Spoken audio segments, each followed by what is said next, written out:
The stages of young children's social-emotional development, their developmental readiness to learn new things, their temperament, their emotional needs, and environmental factors all help guide us on how best to understand and respond to their behaviors.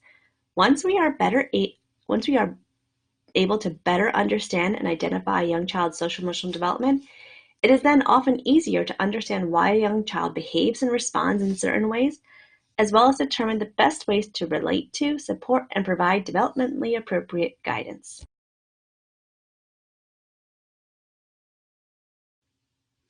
To understand both social-emotional development and behavior, including challenging behavior, we must understand that all behavior has meaning.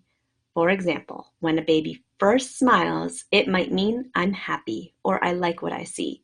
When a baby stretches two arms up, he might be saying, pick me up. As a baby points to a bottle, she may be saying, I want my bottle.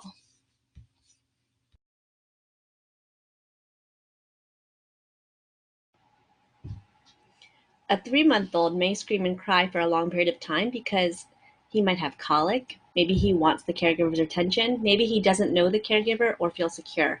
Perhaps he is uncomfortable or in pain. Perhaps he's hungry, cold, or wet.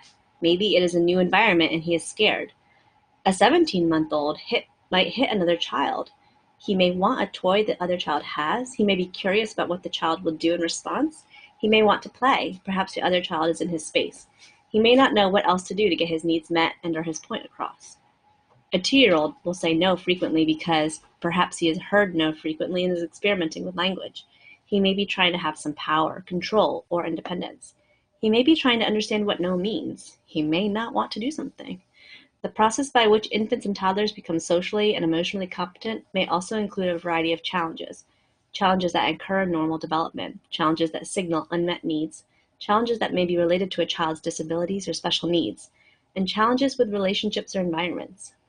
Often very young children do not have a wide variety of skills to communicate their needs, and some of the behaviors young children use are described as challenging behaviors.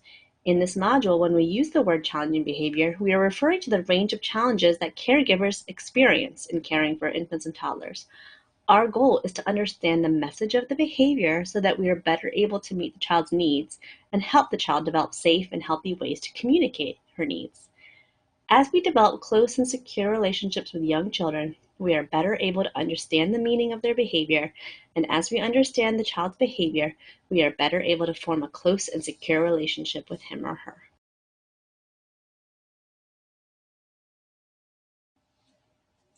Understanding the message behind or meaning of behaviors gives us clues as to how to intervene or respond to the behaviors in the most effective way.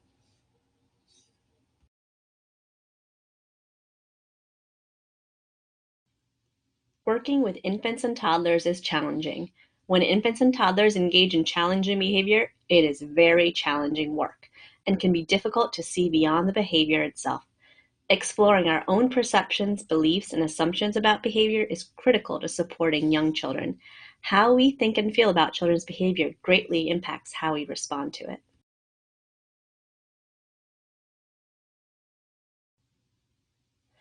Our own feelings can be an emotional signal to tell us to make an extra effort to remain calm, to remember to use kind words and positive directions, to ask for help or take a break. Feelings can be cues to tell us that we need to think of positive ways to approach a situation. For example, you can observe a young child more closely and focus on the positive. Feelings can help us pay attention to behavior and make necessary adjustments, like lowering your voice, smiling, taking a deep breath, taking a moment to reflect.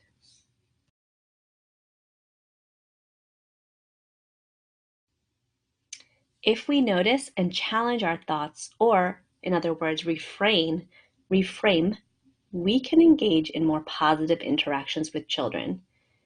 Upsetting thoughts might be, that child never stops crying. He is driving me crazy. I can't calm him. Nothing works. Maybe center care is not for him. How can we reframe these?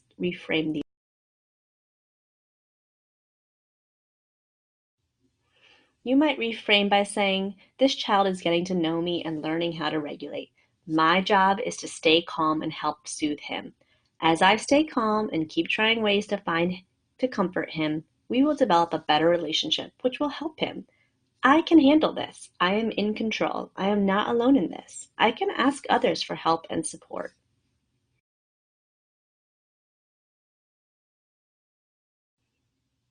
Some other upsetting thoughts might be Sarah is only trying to get to me and ruin my day. I don't know how to do this. This child's needs are beyond my training.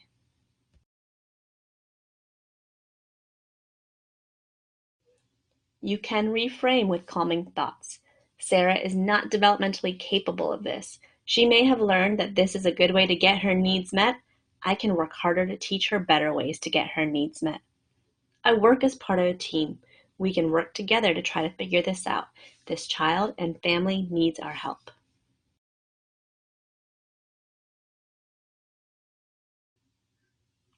Our behavior will either enhance our relationship with the child or detract from building a secure relationship with the child.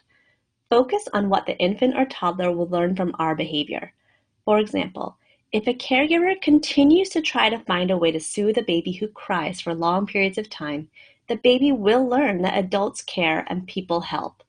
As the caregiver works to regain her own sense of competence and becomes calm, this helps the child remain calm.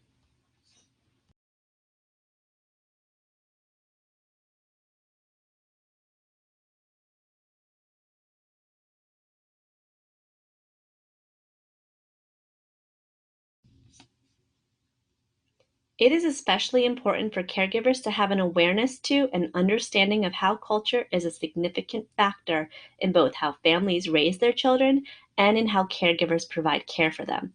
Cultural differences in families' belief and practices affect how young children behave, how young children adjust to care settings and other early childhood programs, how families care for their children, how young children respond to caregivers, how caregivers and families communicate with each other, and what a problem solving process might look like.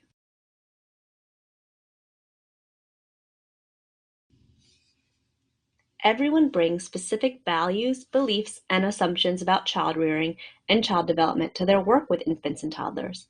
There are individual and culturally based beliefs that affect our attitudes about behavior. For example, children should be seen and not heard, or children should sit quietly in church. Studies show that parents and teachers often have differences in their expectations about children's behavior, which are largely based on parents and caregivers' own cultural and family experiences. For example, a parent may carry an infant most of the time, and a caregiver may want to place the infant on the floor. Recognizing and acknowledging another person's point of view and reaching a shared solution is critical in providing high quality care to infants and toddlers.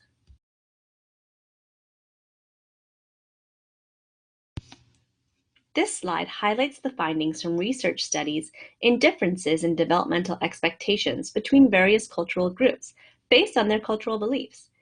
Take a look at some of the milestones where there is an asterisk. The asterisk denotes those milestones where there was a statistically significant difference. Note that, of course, not all Caucasian, Puerto Rican, and Filipino families share these beliefs about age-level expectations. We know there is great variation within each group.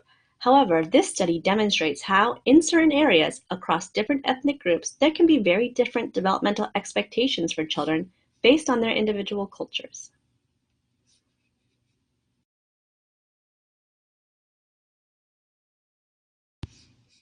Here are some strategies for supporting cultural influences. Visit families' homes and communities. Caregivers can gain an understanding of the strengths children and families bring with them to the child care program or setting. Support children's home languages. The earliest experiences of young children shape their growth and development, including language and communication skills. All young children need support for the development of their home or primary language. Infants and toddlers may also feel more emotionally secure when they hear their home language in a child care setting. Training in cultural competency. Acquiring information can be a first step in increasing caregiver sensitivity. In order to develop the skills necessary to work with a diverse population, it is important that caregivers of all backgrounds receive meaningful training in cultural competency. Cultural competency requires a set of skills, including, but not limited to, knowledge and understanding of diverse cultures, diverse parenting practice, family values and customs, and dual language acquisition processes. Share picture books where the children in the stories come from around the world or diverse cultures. It is important that children see themselves represented in the media, in the classrooms and programs, books, posters, videos. Ask families to share a special lullaby or song from their culture.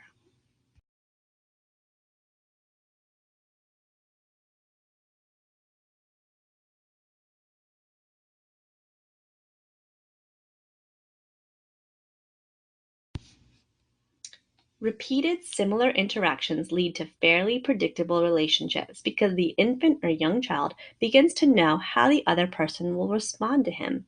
The pattern, this pattern of responses creates the emotional connection that the infant has to the other person. Notice in this definition there is no mention of positive, good, negative, or bad. Some relationships may be viewed as more positive or more negative. However, in reality, most relationships have both positive and negative elements.